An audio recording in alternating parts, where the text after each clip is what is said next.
மீண்டும் ஆண்டவருடைய வார்த்தைக்கு நேராக உங்களை அன்போடு கூட நாங்கள் வரவேற்கிறோம். யாத்திராகமத்தின் புஸ்தகம் 23வது அதிகாரம் அதனுடைய 20வது வசனம்.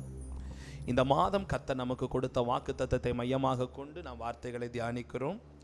யாத்திராகமம் 23வது அதிகாரம் அதனுடைய 20வது வசனத்தை வாசிக்கலாம்.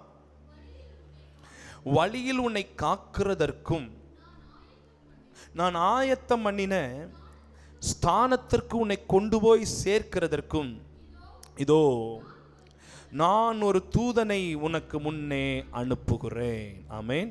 இந்த மாதம் கர்த்தர் நமக்கு கொடுத்த வார்த்தை அதுதான். ஒரு தூதனை உனக்கு முன்பாக அனுப்புகிறேன். நான் ஒவ்வொரு வாரமும் திரும்ப திரும்ப சொல்லிக்கொண்டே இருக்கிறேன். தூதன் என்று எங்கெல்லாம் பழைய ஏற்பாட்டில் சொல்லப்பட்டிருக்கிறதோ, ஒரு புருஷன் ஒரு தூதனானவன் என்று எங்கெல்லாம் பழைய ஏற்பாட்டில் சொல்லப்பட்டிருக்கிறதோ, அது ஒரு தூதனை ரெக்க வைத்த தூதனை குறிப்பதல்ல, அது சர்வ வல்லமையுள்ள தேவனை குறிக்கிறதா இருக்கிறது. ஆகவே கடந்த வாரத்திலே 4 தூதர்களை கொண்டு நாம் தியானித்தோம். யாருக்காவது ஞாபகம் இருக்கா? யாராவது ரிப்பீட் பண்ண முடியுமா? போன வாரத்தில் நாம் தியானித்த 4 தூதர்களை ஒன் பை ஒன்னா யாராவது சொல்ல முடியுமா? முதல் தூதனுக்கு பெயர் நற்செய்தி கொண்டு வரும் தூதன். ஆமென், ஸ்தோத்திரம். இரண்டாவது தூதனுக்கு பெயர் துரிதப்படுத்தும் தூதன், துரிதப்படுத்தும் தூதன். மூன்றாவது ஒரு அது லோத்துவினுடைய சம்பவத்திலிருந்து பார்த்தோம். மூன்றாவது ஒரு தூதன் விசாரிக்கும் தூதன், விசாரிக்கும் தூதன். ஆகாரை விசாரித்தார் ஒரு தூதன், எங்கிருந்து வருகிறாய், எங்கே போகிறாய் என்று சொல்லி. நான்காவது ஒரு தூதன் பலப்படுத்தும் தூதன். தீர்க்கதரிசி சோர்ந்து போய் படுத்து கிடந்த போது, ஆமீன், தழலிலே சுடப்பட்ட அப்பத்தையும் அங்கே ஒரு பாத்திரத்தில் தண்ணீரையும் கொண்டு வந்து கொடுத்து, எழுந்திரு, நீ போக வேண்டிய தூரம் இன்னும் வெகு அதிகம் என்று சொல்லி அவரை பலப்படுத்தி ஓட வைத்தார். இந்த 4 தூதர்களை பார்த்தோம். இன்றைக்கும் வேகமாய் இன்னொரு 4 தூதர்களை உங்களுக்கு காண்பித்து கொடுப்பதற்கு தேவன் உதவி செய்வாராக. வாசிக்கலாம். ஆதியாகமத்தினுடைய புஸ்தகம், ஆதியாகமத்தின் புஸ்தகம் 28வது அதிகாரம் அதனுடைய 12வது வசனத்தை நீங்கள் வாசிக்கும் பொழுது, ஆதியாகமம் 28வது அதிகாரம் அதனுடைய 12வது வசனத்தை படிக்கும் பொழுது, அங்கே ஒரு தூதனை குறித்து சொல்லப்பட்டிருக்கிறது. அங்கே அவன் ஒரு சொப்பனம் கண்டான். ஒரு சொப்பனம் கண்டான். இதோ ஒரு ஏணி பூமியிலே வைக்கப்பட்டிருந்தது. அதின் நுனி வானத்தை எட்டி இருந்தது. அதே தேவதூதன் ஏறுகிறவர்களும் இறங்குகிறவர்களுமாய் இருந்தார்கள். அதிலே தேவதூதன் ஏறுகிறவர்களும் இறங்குகிறவர்களுமாய் இருந்தார்கள். கவனமாய் கவனியுங்கள், கவனமாய் கவனியுங்கள், கவனமாய் கவனியுங்கள். இந்த தூதனை குறித்து நாம் கொஞ்சம் ஆழத்துக்குள்ளே போகலாம்.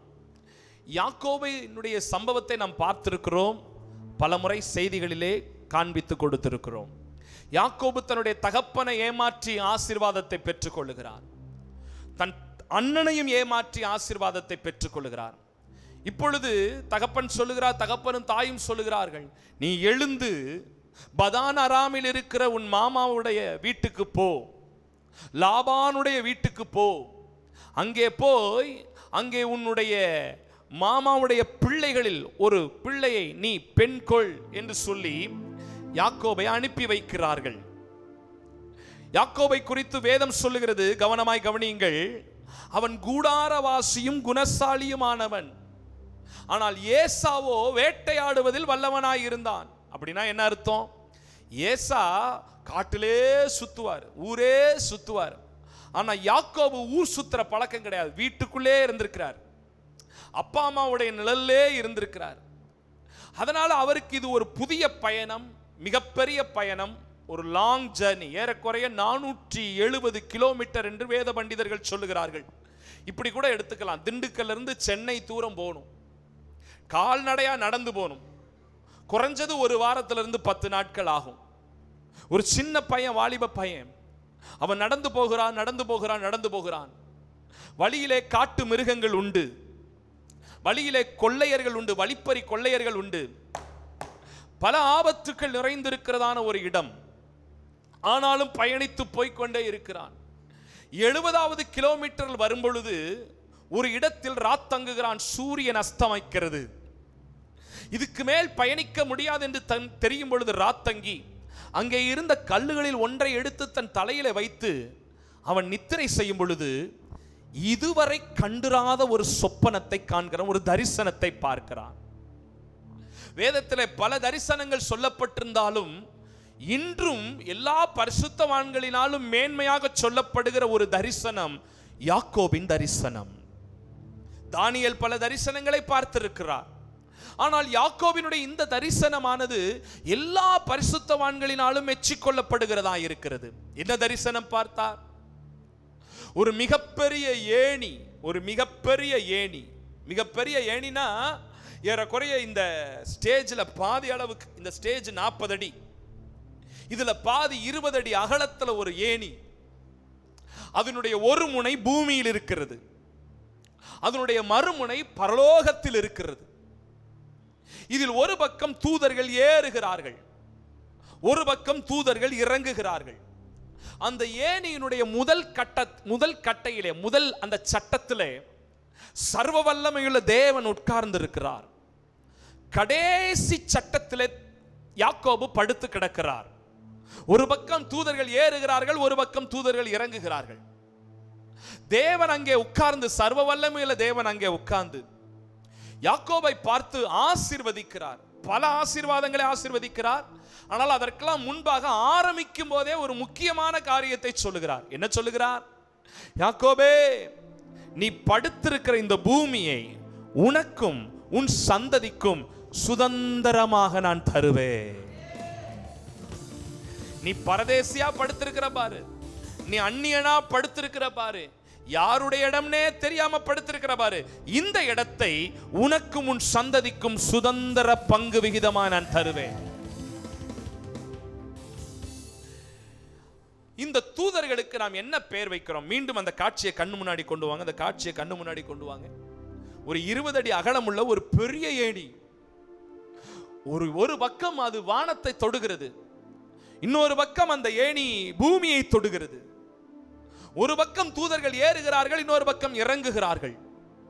மேலே தேவன் உட்கார்ந்து இருக்கிறார், எல்ஷடாய் தேவன் உட்கார்ந்து இருக்கிறார். கீழே யாக்கோபு படுத்திருக்கிறார். இந்த ஏணி, இந்த தூதர்கள், இந்த தூதர்களுக்கு நாம் வைக்கிற ஒரு பெயர் என்னவென்றால் விண் ஏணி தூதர்கள். எல்லாரும் சொல்லுங்க பாப்போம். சரி, இந்த தூதர்களுடைய வேலை என்ன அப்படின்னா, நல்ல கவனிங்க. கீழே படுத்திருக்கிறதான யாக்கோபையும் மேலே இருக்கிற சர்வ வல்லமையுள்ளவரையும் இணைக்கிற ஒரு பால வேலை செய்கிற தூதர்களாக இருக்கிறார்கள். ஒரு பக்கம் தூதர்கள் ஏறுகிறார்கள், இன்னொரு பக்கம் தூதர்கள் இறங்குகிறார்கள். என்ன அர்த்தம்? யாக்கோபினுடைய ஜெபங்களை எல்லாம் நாங்கள் மேலே கொண்டு போகிறோம்.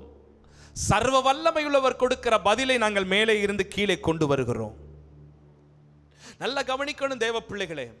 இதனுடைய ஆவிக்குரிய அர்த்தம் என்னவென்றால், ஜெபமும் துதியும் ஆராதனையும் எப்பெல்லாம் கீழே இருந்து மேலே போகுதோ அப்பெல்லாம் மேலே இருந்து ஆசீர்வாதங்கள் நமக்கு கீழே வருகிறதா இருக்கிறது.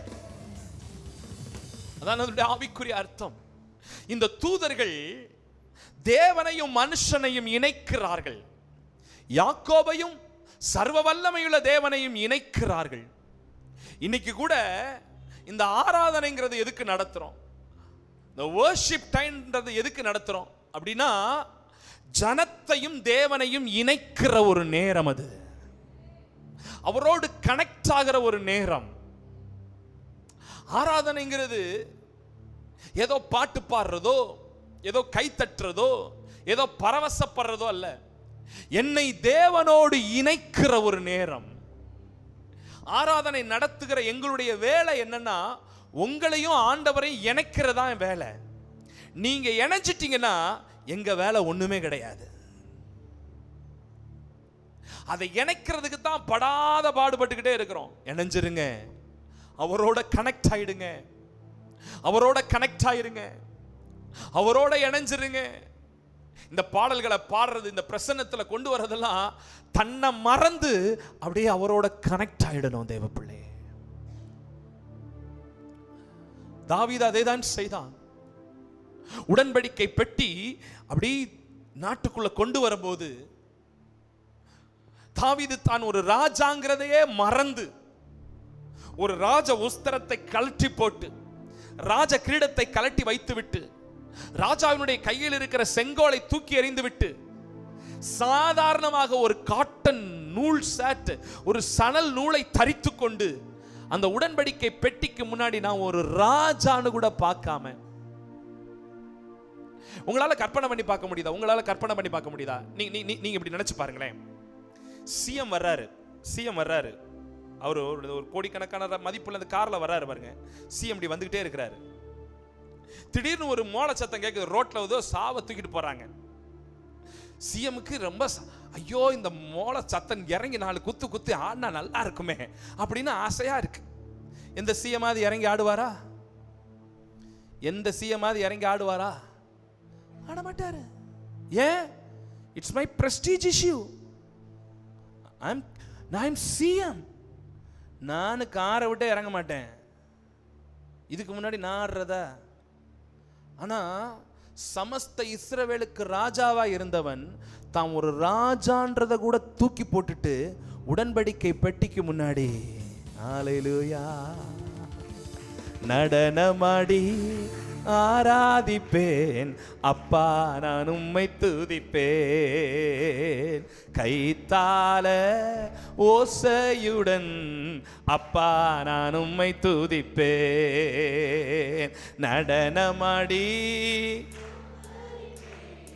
அப்பா நான் உம்மை துதிப்பேன், கைத்தால ஓசையுடன் கத்தா நான் உம்மை துதிப்பேன், காண்பவரே காப்பவரே கருணை நிறைந்தவரே, காலமெல்லாம் காரம் பிடித்த கருணையின் தெய்வமே, காலமெல்லாம் காரம் பிடித்த கருணையின் தெய்வமே, நடனமாடி ஸ்தோத்தரிப்பேன், நாதா நான் உம்மை துதிப்பேன், கைத்தால ஓசையுடன் கத்தா நான் உம்மை துதிப்பேன்.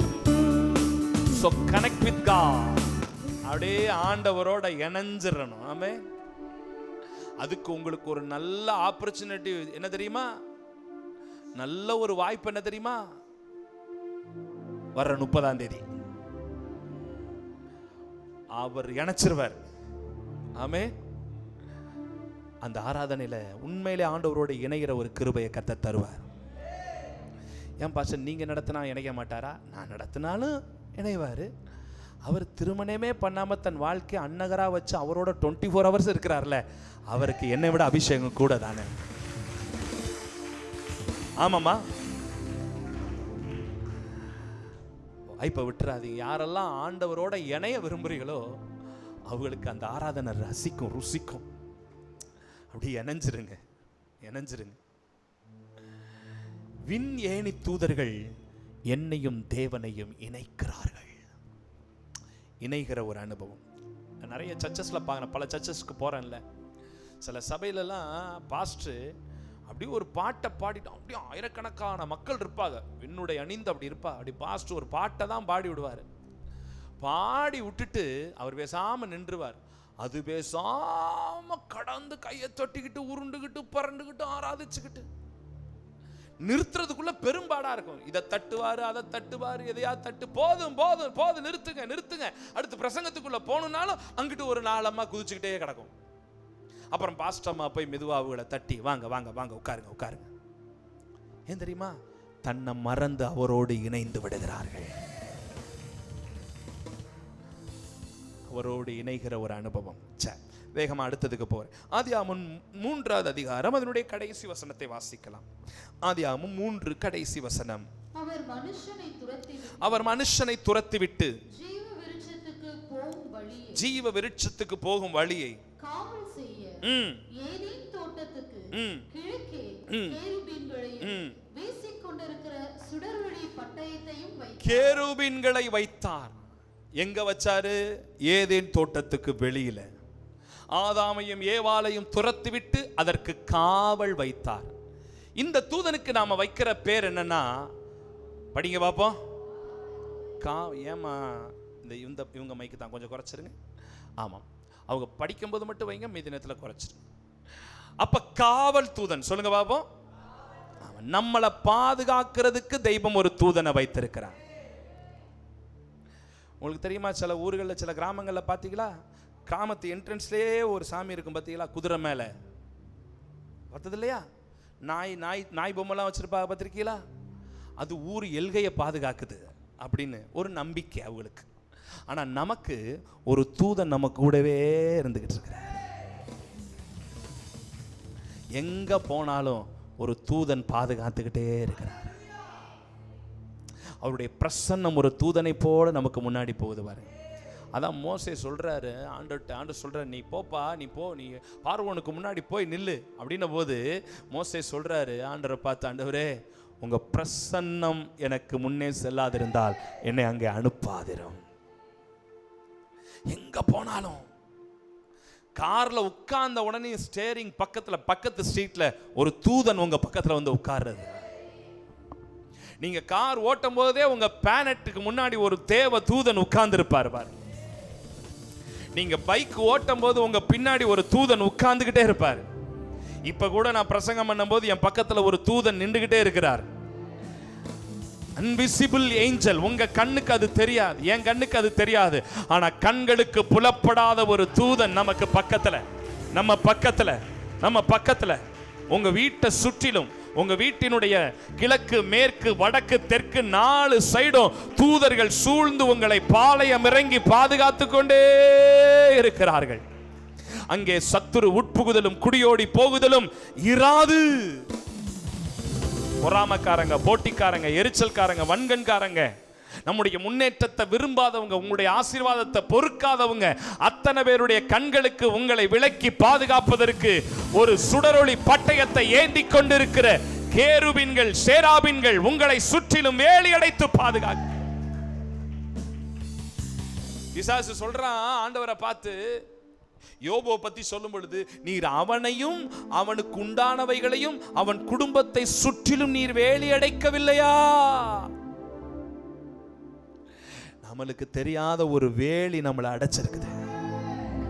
அதனாலதான் இன்னைக்கு வரைக்கும் எல்லா ஆக்சிடென்ட்டுக்கும் நம்ம தப்பிச்சுக்கிட்டு கிடக்கிறோம், உசுரோட வந்து உட்கார்ந்து இருக்கிறோம்.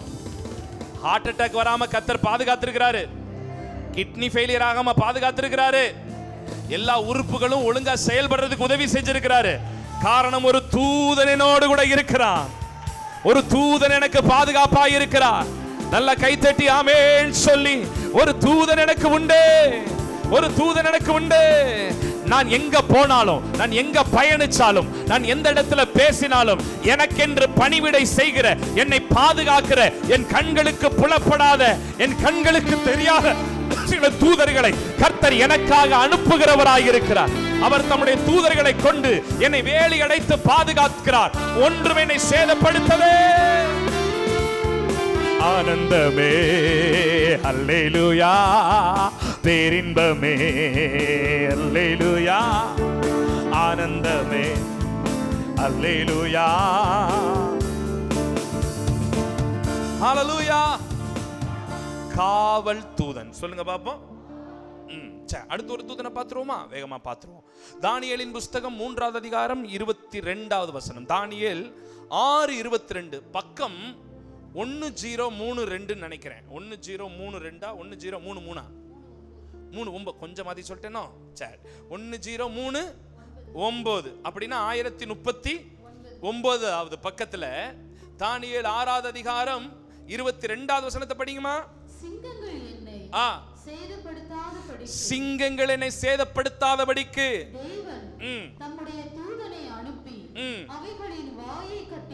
அவைகளின் வாயை கட்டி போட்டார். சரி, இந்த சம்பவம் உங்களுக்கு தெரிஞ்சிருக்கும். தூதனை அனுப்பி வாயை, சிங்கங்களின் வாயை கட்டி போட்டார். இப்ப என்னை கவனிங்க பாப்போம். இப்ப தாவீதை சிங்க கெபிக்குள்ள போட்டாச்சு. ஆனா ராஜாவுக்கு மனசே இல்லை. ஐயோ, இவனை போட்டுவிட்டோமே, சட்டம் அப்படி சொல்லுதே, வாயை விட்டு சொல்லிட்டோமே, இவனை உள்ள போட்டுட்டாங்களே அப்படின்னு ராஜாவுக்கு அந்த ராத்திரி எல்லாம் தூக்கமே வரல. அது நீங்க 14வது வசனத்துல இருந்து படிச்சீங்கன்னா இருக்கும்னு நினைக்கிறேன்ல. 14 இருந்து படிங்க பாப்போம். 14 இருந்து படிங்க. ராஜா இந்த வார்த்தைகளை கேட்டபோது தன்னில் மிகவும் சஞ்சலப்பட்டு அவன் பெயரில் தன் மனதை வைத்து அவனை தப்புவிப்பதற்காக சூரியன் அஸ்தமிக்கும் மட்டும் பிரயாசப்பட்டுக் கொண்டிருந்தான். ஆமா, எப்படியாவது அவனை தப்புவிச்சிரணுமே, எப்படியாவது அவனை காப்பாத்திரணுமேன்னு எவ்வளவோ முயற்சி பண்றாரு. படிங்க பாப்போம். அப்பொழுது அந்த மனுஷர் ராஜாவினிடத்தில் கூட்டமாய் வந்து ராஜா கட்டளையிட்ட எந்த தாக்கீதும் கட்டளையையும் மாற்றப்படக்கூடாது என்பது மேதியருக்கும் பெர்ஷியருக்கும் பிரமாணமாய் இருக்கிறதென்று அறிவீராக என்றார். அப்பொழுது ராஜா கட்டளையிட அவர்கள் தானியேலை கொண்டு வந்து அவனை சிங்கங்களின் கெபியிலே போட்டார்கள். ராஜா தானியேலை நோக்கி, நீ இடைவிடாமல் ஆராதிக்கிற உன் தேவனாகிய கர்த்தர் உன்னை தப்புவிக்க வல்லவராயிருந்தாரா? படிங்கம்மா, இந்த துயர சத்தம். படிங்க படிங்க படிங்க. கெபியினுடைய வாசலின் மேல் கொண்டு வந்து வைக்கப்பட்டது. தானியேலை பற்றிய தீர்மானம் மாற்றப்படாதபடிக்கு ராஜா தன் மோதிரத்தினாலும் தன் பிரபுக்களின் மோதிரத்தினாலும் அதன் மேல். சரி, போதும். இப்ப நல்லா கவனிங்க, நல்லா கவனிங்க. தானியேலை உள்ள போட்டாச்சு. ராஜாவுக்கு மனசே இல்ல, ராத்திரி எல்லாம் தூக்கம் இல்ல. காலையில வேகமா எழுந்து வந்து சிங்கக்கபிக்குள்ள தலையை விட்டு கேட்கிறாரு, தானியேலே. அங்க ஒரு வார்த்தை போட்டிருக்கு, துயர சத்தத்தோடு. என்ன சத்தத்தோடு? தானியேலே, நீ இடைவிடாமல் ஆராதிக்கிற கர்த்தர் உன்னை தப்புவிக்க வல்லவராய் இருந்தாரா? உள்ள இருந்து ஒரு சத்தம் வருது, ராஜாவே நீர் வாழ்க. அப்பயே முடிவு பண்ணிட்டாரு, சிங்கம் இவனை ஒண்ணும் செய்யல. எங்க ஒரு நாள் ஃபுல்லா 12 சிங்கத்துக்கு நடுவுல ஒரு மனுஷனை போட்டுட்டு அடுத்த நாள் காலையில உள்ள இருந்து ராஜாவே வாழ்கன்னு சொல்றாருன்னா நீங்க ஒரு அல்லேலியா சொல்ல வேண்டாம். நாங்களா பாஸ்டர் பார்த்தோம் அதை அப்படின்ற மாதிரியே உட்கார்ந்துருக்கிறத பாரு. அப்படி உள்ள இருந்து சொல்றார், ராஜாவே நீர் வாழ்க. ராஜாவுக்கு கொல்ல சந்தோஷம். அடடா, ஆண்டவரை தப்பு வச்சுட்டாரு, இல்லே வாங்கடா இவரை தூக்குங்க அப்படின்னு சொல்லி உள்ளே இருந்து தூக்கு. இந்த தூதனுக்கு பேர் என்னன்னா வாய்க்கட்டும் தூதன். என்ன தூதன்? நாயெல்லாம் வாயை கட்டிடுவாங்கன்னு சொல்லுவாங்கல்ல, அது மாதிரி ஆண்டவர் அன்னைக்கே எதை கட்டியிருக்கிறாரு? சிங்கத்துக்கு வாய் கட்டியிருக்கிறாரு. வாய் கட்டும் தூதன். சொல்லுங்க பாப்போம். ஆவிக்குரிய அர்த்தம் என்னன்னா, உங்களை பீறதுக்கு, உங்களை கிழிக்கிறதுக்கு, உங்களை வார்த்தைகளினால கொல்றதுக்கு, உங்களை வேதனைப்படுத்துறதுக்கு, உங்க சொந்தக்காரங்க, உங்க உறவுக்காரவங்க, உங்க கூட பிறந்தவங்க, உங்க நண்பர்கள், உங்க உறவினர்கள், உங்க ஊர்க்காரவங்க அப்படி எப்படா இவன் வீழ்வான், இவனை பராண்டலாம், இவனை அப்படி கொதறலான்னு காத்திருக்காங்க பாருங்க. அத்தனை பேருடைய வாயத்தையும் அவர் கட்டி போடுகிறவராயிருக்கிறார். ஆமேன் சொல்லி கைத்தட்டி அப்பாவை மகிமைப்படுத்துங்க. கட்டினாரா கட்டளையா சுதாமா? வாழ்ந்துருவீங்களோ, உங்க பிள்ளைகள்லாம் வந்துருவாங்களோ? வாயை கட்டிட்டார் ஆண்டவர், வாயை கட்டிட்டார் ஆண்டவர். எதிர்பேசினவர்கள், போட்டிக்காரர்கள், பொறாமைக்காரர்கள், உங்களை சுற்றிலும் பேசுகிற அவதூறான வார்த்தைகள், அத்தனை உறவுகளுடைய வாய்களையும் அவர் கட்டி போடுவார், கட்டி போடுவார், கட்டி போடுவார். ஆமா, கட்டினாராயா போவாசையா? வந்துட்டான் பாரு, ஊழியத்துக்கு போறானாமா, நல்ல வேலையை விட்டுவிட்டு 1 லட்சம் ரூபா சம்பளத்தை விட்டுவிட்டு ஊழியத்துக்கு போறானாமா, தண்ணி பந்தம்பட்டிக்கு. அங்க என்ன கிடைக்கும் போறேன். அத்தனை பேர்த்துக்கு முன்னாடி இத்தனை மாசம் என்ன ஆண்டவர் என்ன பசியாவா விட்டாரு? ஆமா, 3 நேரம், ஒவ்வொரு நேரமும் 3 பிளேட் சாப்பிட்றதுக்கு ஆண்டவர் உதவி செய்திருக்கிறார். ஆமாமா இல்லையா? நல்லா கை தட்டி அப்பாவை ஸ்தோத்திரம் பண்ணுங்க பாப்பா.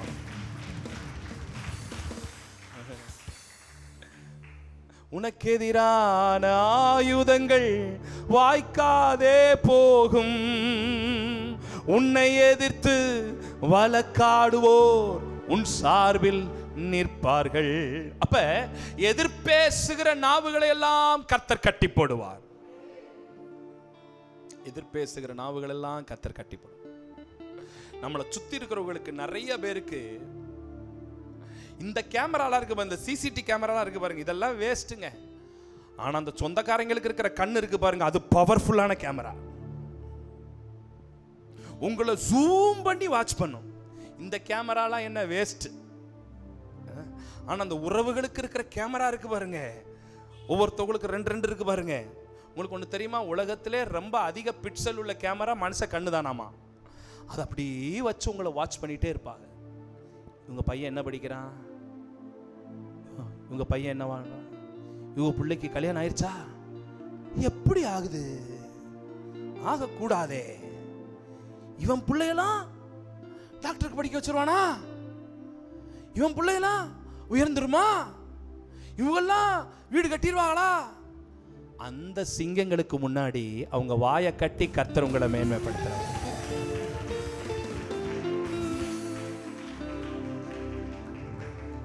அல்லேலூயா.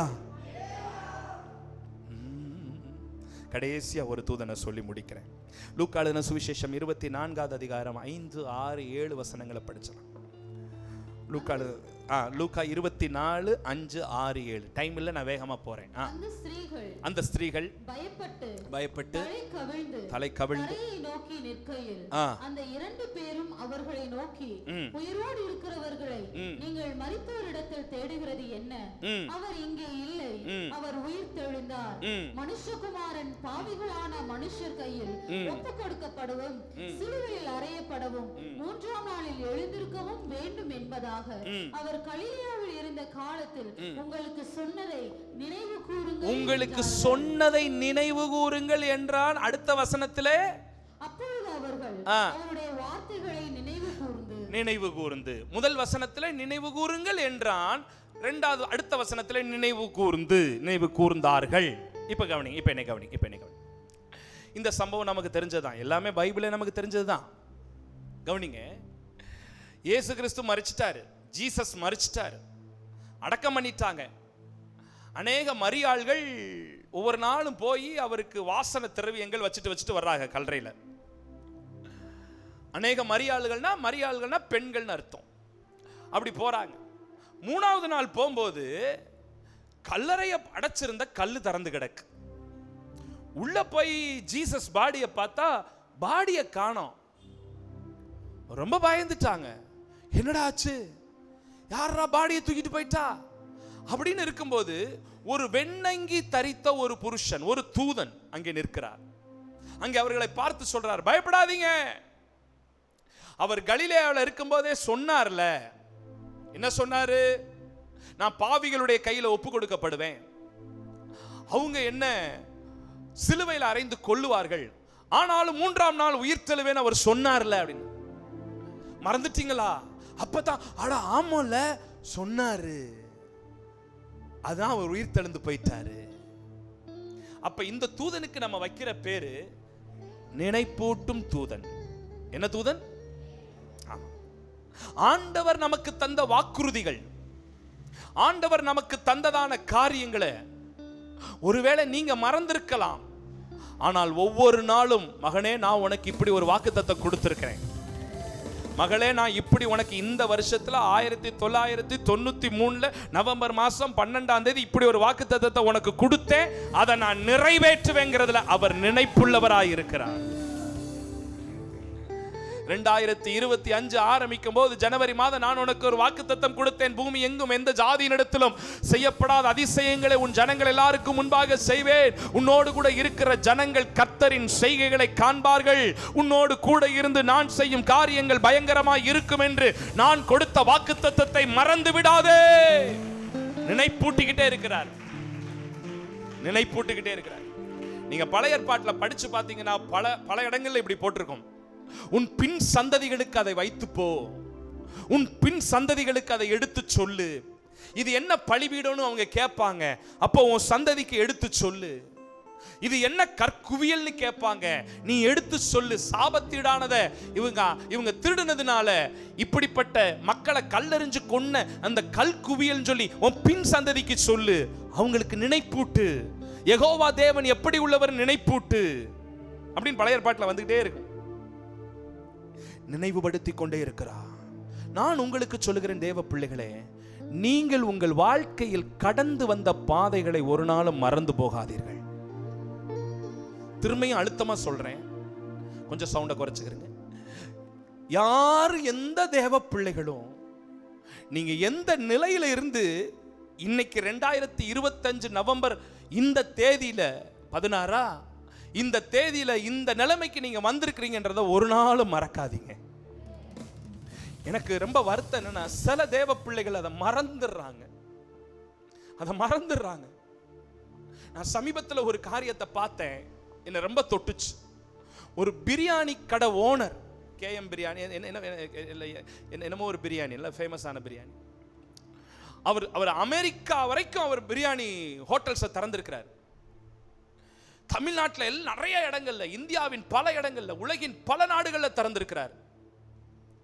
பிரம்மாண்டமான வீடு கட்டியிருக்கிறார். BMW கார் மட்டும் 8 கார் வச்சிருக்கிறார். ஃப்ளைட்லயே தான் பறக்கிறார். இன்னைக்கு காலையில அமெரிக்காவில் அவர் பிரியாணி கடையில் அங்க போய் செக் பண்ணிட்டு அடுத்து ஈவினிங் துபாய்க்கு வந்துருவார். ஃப்ளைட்லயே பறக்கிறார். கோடீஸ்வரர். தான் கூட வேலை பார்க்கிற எல்லாத்துக்குமே BMW கார் வாங்கி கொடுத்திருக்கிறார். அந்த மனுஷன் சொல்றாரு, நான் ஆரம்ப காலத்துல தள்ளு வண்டியில பிரியாணி வித்ததை நான் மறக்கலங்கிறாரு. சென்னையில ரோட்டோரங்கள்ல நான் பிரியாணி வித்துக்கிட்டு இருந்தேன். எத்தனையோ முறை போலீஸ்காரங்க என்னை விரட்டி அடிச்சிருவாங்க. அவங்களுக்கு பிரியாணியை லஞ்சமா கொடுப்பேன். சாப்பிட்டுட்டு என்னை துரத்திடுவாங்க. நான் வெவ்வேறு இடத்துல போய் போட்டேன். அவர் கையை காட்டுறாரு, ஒரு சுண்டு வரல் இப்படி பெண்டாகி போயிருக்கு. இது ஏன் இப்படி பெண்டானுச்சுன்னா, ஒரு முறை பிரியாணி தேக்ஸா வெயிட்டோட தூக்கும் போது அந்த தட்டு பட்டு உடஞ்சிருச்சு.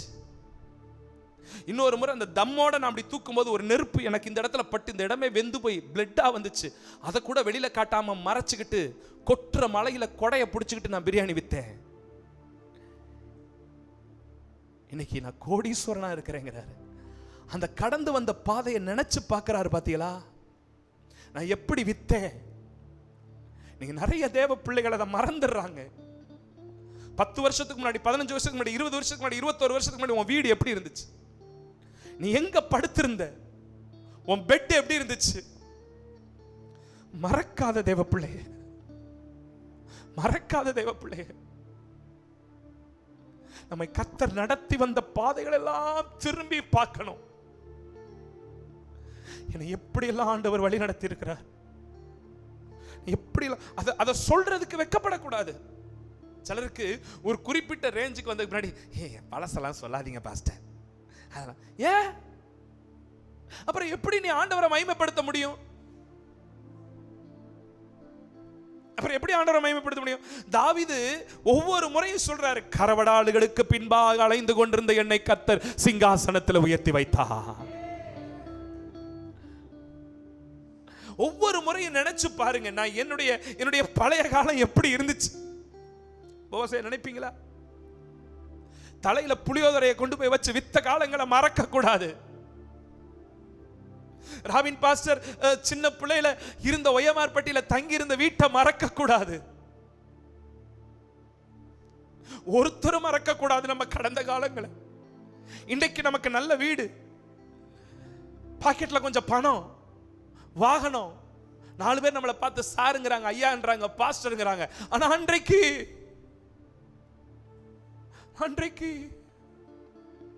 மறந்து போகாதே தேவ பிள்ளை. தேவன் நமக்கு பாராட்டின நன்மைகளை நினைத்து நினைத்து நினைத்து நினைத்து நான் எங்க இருந்து கர்த்தரனை கொண்டு வந்தா. சவுலினுடைய வீழ்ச்சிக்கும் தாவீதினுடைய உயர்வுக்கும் ஒரே ஒரு காரணம் தான். சவுலின் வீழ்ச்சிக்கும் தாவீதின் சக்சஸுக்கும் ஒரே ஒரு காரணம் தான். சவுல் எப்பயுமே தான் நிக்கிற நிலைமையவே பார்ப்பார். ஆனா தாவீது அப்படி பார்க்க மாட்டார். நான் எங்க இருந்து வந்தேங்கிறத சொல்லுவார். என்னை அவர் நினைக்கிறதற்கு, என்னை அவர் நினைவு கூறுவதற்கு நான் எம்மாத்திரம், என் தகப்பன் குடும்பம் எம்மாத்திரம். சமீபத்தில் ஒரு சின்ன ஒரு புக்லெட்ல ஒன்று படிச்சேன், என்னை ரொம்ப தொட்டுச்சு. The King Alexander the Great. Alexander the great அப்படின்னா உலகத்தில் எல்லாருக்கும் தெரியும், நீங்க கூட சரித்திரத்தில் படிச்சிருந்திருப்பீங்க. உலகத்தின் பல நாடுகளை தன்வசப்படுத்தினவன். இன்னைக்கும் பெரிய பெரிய சர்வாதிகார நாடுகள் எல்லாம் பாத்தீங்கன்னா கிங் அலெக்சாண்டர் அப்படி குதிரையில நிக்கிற மாதிரி ஸ்டாச்சு நிற்கும். அலெக்சாண்டர் தி கிரேட் அப்படின்னா உலகத்துல எல்லாருக்கும் தெரியும். அவ்வளவு ஒரு மகா உன்னதமான, நம்ம பெரிய பாஸ்டர் கூட ஒரு 2-3 ஃப்ரெண்ட்ஸோட அந்த அலெக்சாண்டர் சிலைக்கு முன்னாடி நின்று எடுத்த போட்டோ ஒன்று ரொம்ப நாள் என்கிட்ட இருந்துச்சு. இப்போ அது எங்க போச்சுன்னு தெரியல. அப்படி பிரம்மாண்டமா இருப்பாரு அலெக்சாண்டர் தி கிரேட். 32வது வயசுல செத்தாரு. உலகத்தின் பல நாடுகளை தன்வசப்படுத்தினார். அலெக்சாண்டர் கிரேட்னா சர்வ நாடுகளும் அதிரும். 32வது வயசுல வியாதிப்பட்டு சாகும்போது பெட்ல படுத்திருக்கும் போது தன்னோடு இருக்கிற சேவர்களை பார்த்து சொன்னாரு, நான் சாகும்போது 3 காரியம் செய்யுங்கன்னாரு. என்ன கிங்? சொல்லுங்க கிங். 1, நான் மரித்து என் சடலத்தை சுமந்து கொண்டு போகும் பொழுது உலகத்தில் இருக்கிற தலை சிறந்த மருத்துவர்கள் என் பாடியை தூக்கிட்டு போகணும். பெரிய பெரிய டாக்டர்ஸ் தான் என் பாடியை தூக்கிட்டு போகணும். Okay king. 2வது உங்க ஆசை என்ன? நான் சம்பாதிச்சு வச்சிருக்கிற கோடிக்கணக்கான பணங்களை நான் பயணிச்சு போகும்போது, என் ஊர்வலம் போகும்போது ரோட்ல பணத்தெல்லாம் தூவி விடணும். சரி. 3வது உங்க ஆசை என்ன? என்னுடைய காஃபின் பாக்ஸ், என்னுடைய பிரேத பெட்டியில 2 ஓட்டை போட்டு என் 2 கையும் வெளியில இப்படி விரிச்சு அப்படி கொண்டு போகணும் அப்படின்னு. அவரோடு நெருங்கி இருந்த ஒரு சிப்பாய் கேட்டான், ஏன் கிங் இப்படி உங்களுக்கு ஒரு வித்தியாசமான ஆசை? அவர் சொன்னாராம், முதல், நான் மரிக்கும் பொழுது என்னுடைய சரீரத்தை ஏன் மருத்துவர்கள், உலகின் தலை சிறந்த மருத்துவர்கள் தூக்கிட்டு போகணும்னு நான் சொல்றேன்னா, எல்லாரும் என்னை பார்ப்பாங்க, உலகமே என்னை பார்க்கும். ஒன்று தெரியும், எந்த மருத்துவனாலும் இவனை காப்பாற்ற முடியலைங்கிறது. உலகத்தின் மருத்துவங்கள் வேஸ்ட், டாக்டர்ஸ் வேஸ்ட்டுங்கிறத உலகம் அறியணும். அந்த பாடியை அந்த உலகின் தலை சிறந்த டாக்டர்ஸ் தூக்கிட்டு போகும்போது எப்படி தூக்கிட்டு போயிருப்பாங்க? தலை குனிஞ்சு தூக்கிட்டு போயிருப்பாங்க. 32 வயசுல இந்த மனுஷன் நம்மளால காப்பாற்ற முடியலையே. மருத்துவம் ஃபெயிலியருங்கிறத உலகம் உணரணும் அப்படிங்கிறத காட்டுறதுக்காக. 2வது, ஏன் பணத்தை தூவி விட்டீங்க? நான் என்னதான் சம்பாதிச்சாலும் எல்லா பணமும் திரும்ப மண்ணுக்கு தான் போகுதுன்றத உலகம் அறியணும். 3வது சொன்ன, ஏன் கையை வெளியில வைக்கணும்? அலெக்சாண்டர் தி கிரேட் இந்த உலகத்தில் வெறும் கையாய் வந்தான். பல கோடிகளை சம்பாதிச்சான், பல நாடுகளை தன்வசப்படுத்தினான். 32வது வயசில் போகும் பொழுது வெறும் கையாகவே போகிறான் என்பதை ஜனங்கள் அறிய வேண்டும் என்று சொன்னார். That's Alexander the Great. இன்னைக்கு என்னை கேட்டுக்கொண்டிருக்கிற எனக்கு அருமையான தேவ பிள்ளைகளே, இதை ஏதோ ஒரு தகவலுக்கு சொல்லுகிறதா நீங்கள் நினைக்காதீர்கள். உங்களுடைய வாழ்க்கையிலையும் நம்ம பிறந்ததுல இருந்து மரிக்கிறது வரைக்கும் ஒரு சின்ன ஒரு ஸ்பேன். இந்த ஸ்பேன்ல தான் நம்ம கட்டுற வீடு, நம்ம வாழ்ற வாழ்க்கை, நம்ம வசதி, நம்ம எல்லாமே. ஆனா ஒரு நாள் நமக்கு ஒரு மரணம் காத்திருக்கிறது.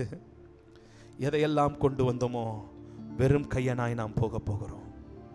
In between gap, remembering the God's goodness, கர்த்தர் செய்த நன்மைகளை நினைத்து பாருங்கள். எல்லாரும் எழுந்து நிற்கலாம் தேவ சமூகத்தில்.